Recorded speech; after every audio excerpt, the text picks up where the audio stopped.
Pixar's Luca seems like a simple summer adventure story. But what if I told you that hidden beneath the surface are mysteries that completely change how we see this movie? Today, we're solving the biggest questions. Is Massimo actually Alberto's father? Are there more sea monsters hiding in Portorosso? And what really happened to Alberto's parents? Stick around because by the end of this video, you'll never look at Luca the same way again. Number 1. Massimo is Alberto's father. Let's start with the biggest mystery in the entire movie. When Massimo first sees Alberto, he doesn't react with fear or anger at this strange kid. He immediately invites him to dinner. Think about that. A grown man, a fisherman no less, just welcomes a random child into his home with no questions asked. Then Alberto accidentally burns down Massimo's boat, his livelihood, his job. And what does Massimo do? He doesn't kick Alberto out. He could have, but he doesn't. We see 3 silent dinners in a row. Massimo keeps trying to connect, and Alberto keeps rejecting him. But here's the detail everyone missed. Massimo sets 3 place settings at the table, even before Luca arrives. He's already expecting Alberto to stay. At the train station, Massimo says, "Silenzio Bruno," and finally accepts Alberto as his son. In the Italian dialogue, he actually calls Alberto figlio, which means son. But here's the proof that seals it. Massimo has a sea monster tattoo on his arm. Why would a fisherman have a sea monster tattoo unless he has a personal connection to sea monsters? And the cat. Massimo's cat has the exact same mustache pattern as Massimo. This is Pixar's visual shorthand for family. We've seen it before in other Pixar films. Alberto never mentions his last name once in the entire movie. Luca is Luca Paguro. Giulia is Giulia Marcovaldo.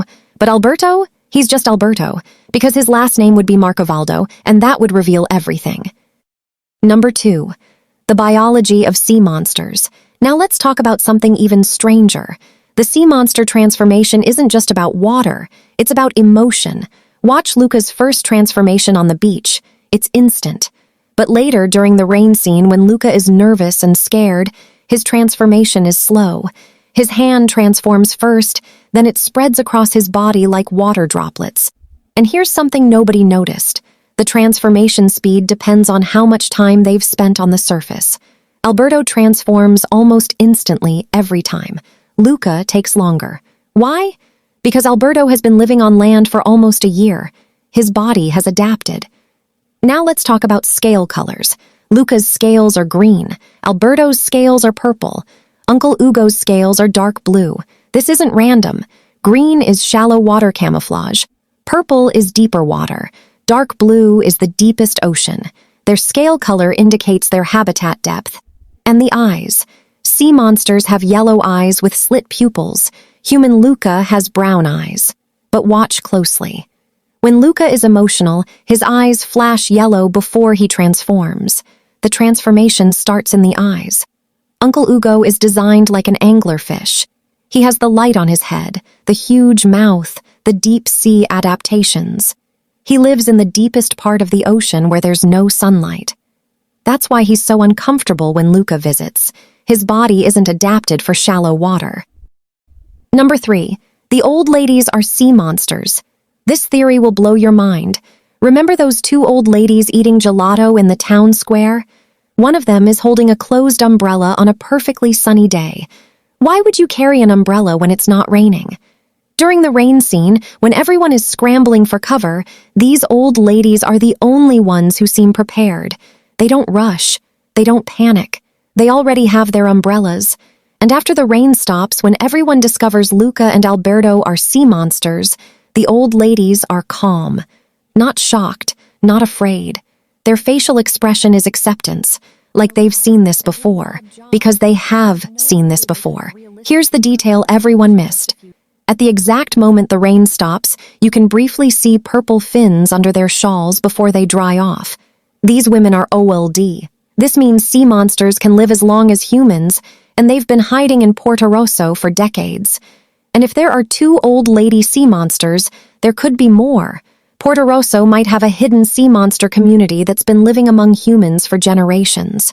One umbrella is blue, one umbrella is green, the exact colors of Luca and Alberto's sea monster forms. This isn't a coincidence. Number 4. Alberto's scar and his father. Let's talk about Alberto's scar. When Alberto shows Luca his scar at sunset, it's clearly a harpoon wound. It's on his arm, shaped like a puncture. Later in the movie, when the fishermen attack the sea monsters at night, they use harpoons. The shape matches Alberto's scar perfectly. But here's what nobody connected. In Alberto's tower, there's a drawing of a man with a tattoo. That tattoo matches Massimo's tattoo. Alberto has been alone for 383 days. We know this from the tally marks on his tower wall. His father left almost exactly 1 year ago. Massimo's boat burns down. Alberto's father was a fisherman. Here's the theory. Alberto's father was Massimo, but he gave Alberto up to protect him from the fisherman life. He couldn't raise a sea monster while being a fisherman who hunts sea monsters. The scar is a reminder. Every time Alberto looks at it, he remembers why his father had to leave. Number 5. The Pixar universe connection. This is the detail that connects everything. In Luca's bedroom, there's a record labeled 4 villaggi, 4 villages in Italian. This is the Italian version of a 4-star town from Turning Red. Same band, different language. Luca is set in 1959. Encanto is set in 1950. They're in the same Pixar universe, just 9 years apart. Both are coastal warm climate areas. Could Luca's Portorosso be near Encanto's Colombia? Are these stories happening in the same world? Think about it. Sea monsters, magical families, talking animals. The Pixar universe is way more connected than we realize. These theories change everything about how we see Luca. Massimo, as Alberto's father, explains everything. The old ladies prove sea monsters have been hiding for generations, and the scar tells us the tragic story of why Alberto was left alone. Which theory do you believe is true? Did we miss any hidden details? Comment below and let us know. If you enjoyed this deep dive, smash that like button and subscribe for more Pixar theory videos. Click the bell so you don't miss part 2, where we'll uncover even more mysteries. Thanks for watching, and remember, Silencio Bruno.